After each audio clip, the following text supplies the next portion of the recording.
Graça e paz.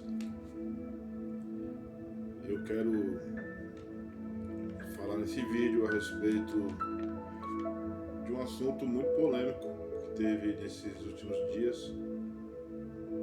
Eu vi muita gente comentando e eu vi muito vídeo no YouTube de muita gente criticando a cantora Aline Barros. Foi no programa, na TV. E aconteceu uma situação a qual ela ficou, pareceu estar um peixe fora do aquário. E daí então muita gente na internet criticando muito ela, dizendo que ela não deveria estar lá. E por isso ela ficou lá como um peixe fora do aquário. E até colocaram como referência o Salmo 1, que Davi fala que não se deve sentar na roda dos escarnecedores. E isso me fez refletir bastante dentro de toda a escritura e de tudo que entendemos e sabemos sobre o Evangelho da graça, sobre a graça de Deus. E eu tenho até aqui um rascunho em minhas mãos, que eu trouxe algumas referências que eu quero estar lendo. Minha posição a respeito disso é que ela deveria sim estar lá, cara, sentada no que as pessoas chamam aí, alguns chamam de roda dos escarnecedores. Eu acho até um termo muito pesado comparar essas pessoas hoje com esses escarnecedores citados por Davi na escritura de Salmos. Porque os escarnecedores a qual Davi estava se referindo e dizia que não deveriam se misturar com eles eram os escarnecedores que zombavam de Deus. Eles não acreditavam que existia um Deus do céu, o Criador de todas as coisas e de tudo que há. Para eles, Deus era Moloque, que era o Deus dos Amonitas, ao qual as crianças eram sacrificadas, queimadas no fogo. Eles o consideravam como o fogo consumidor, o Deus do fogo consumidor, destruidor e do fogo purificador. Eles adoravam como Deus a Dagon, que era tido como peixe-deus, aquele homem com cabeça de peixe, que era o Deus dos filisteus. E a esse povo, Deus inclusive deu a ordem para que o povo de Deus, o povo de Davi inclusive, matasse a espada. Muitos desses povos que adoravam a esses falsos deuses, porque eles enxergavam que o Deus verdadeiro era aquele Deus, não o Deus criador de todas as coisas. Enfim, ao contrário, hoje a situação é a esses escarnecedores que o povo atual chama de escarnecedores, que são apenas pessoas que vivem a justiça de Deus. E qual é essa justiça de Deus? Deus entrega ao homem a ele próprio, a ele mesmo. Ele por si mesmo se destrói. Ele cria e molda um Deus ao qual aceita ele.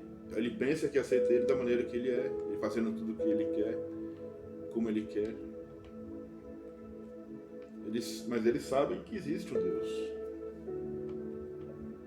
Não é que eles adoram a outros deuses desconhecendo que existe um Deus. Não, eles conhecem que tem um Deus, Criador de todas as coisas, o Pai de Jesus e tal, só que eles vivem uma justiça de Deus, ao qual Deus os deixou entregue às suas próprias paixões e desejos.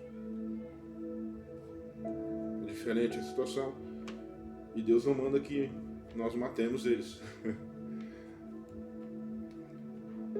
Porque para nós, na graça,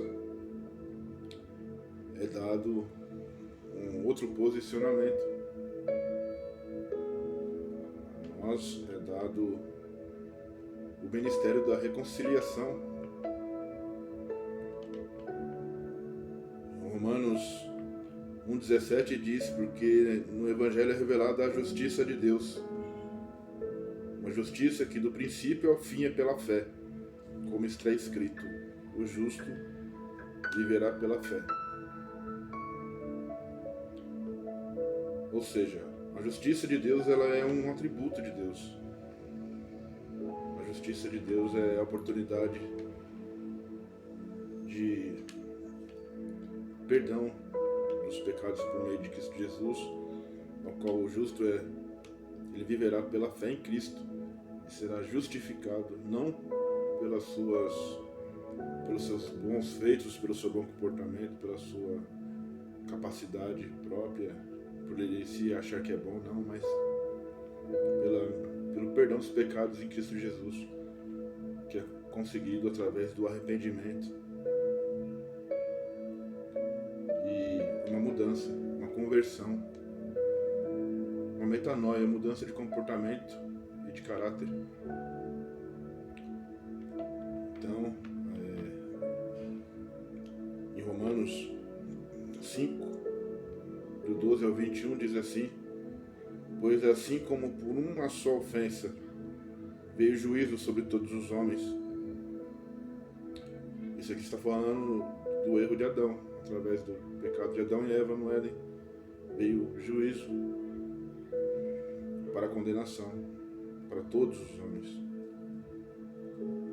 para toda a raça humana. Mas assim também como por um só ato de justiça veio a graça de Deus sobre todos os homens para a justificação de vida,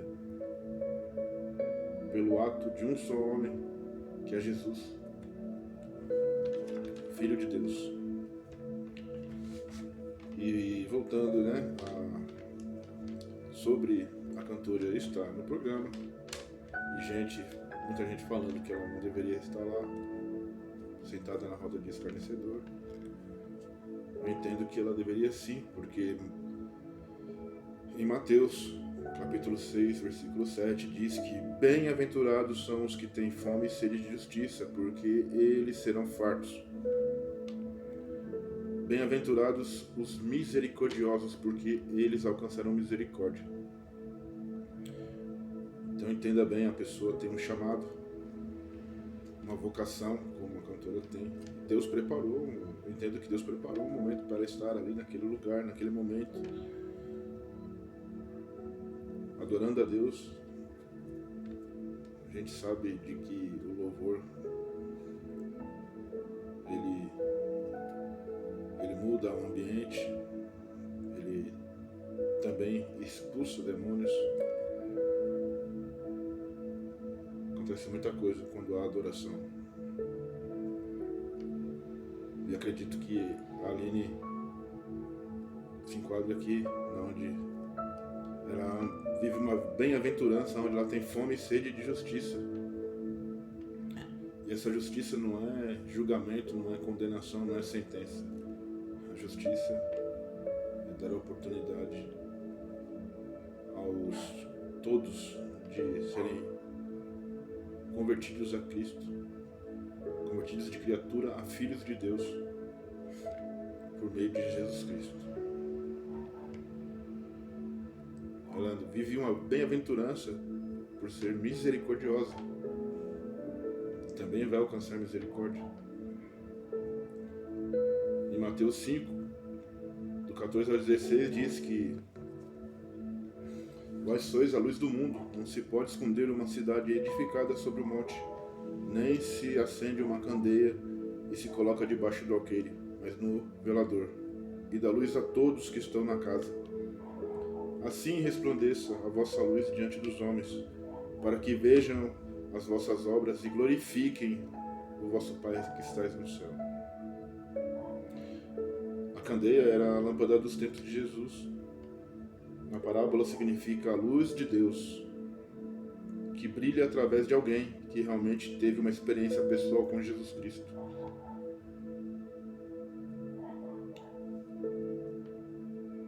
Ela pode afirmar assim, através do testemunho de vida dela,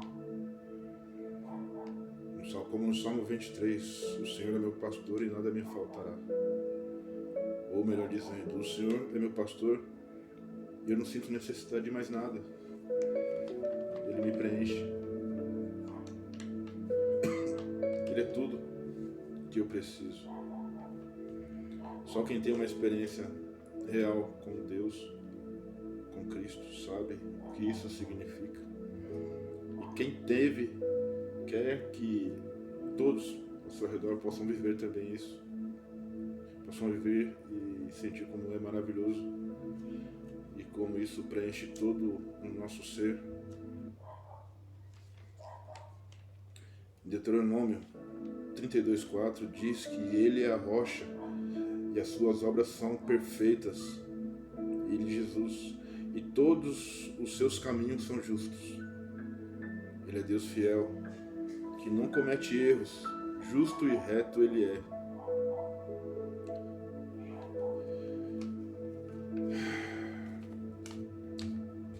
Nós vivemos tempos de graça.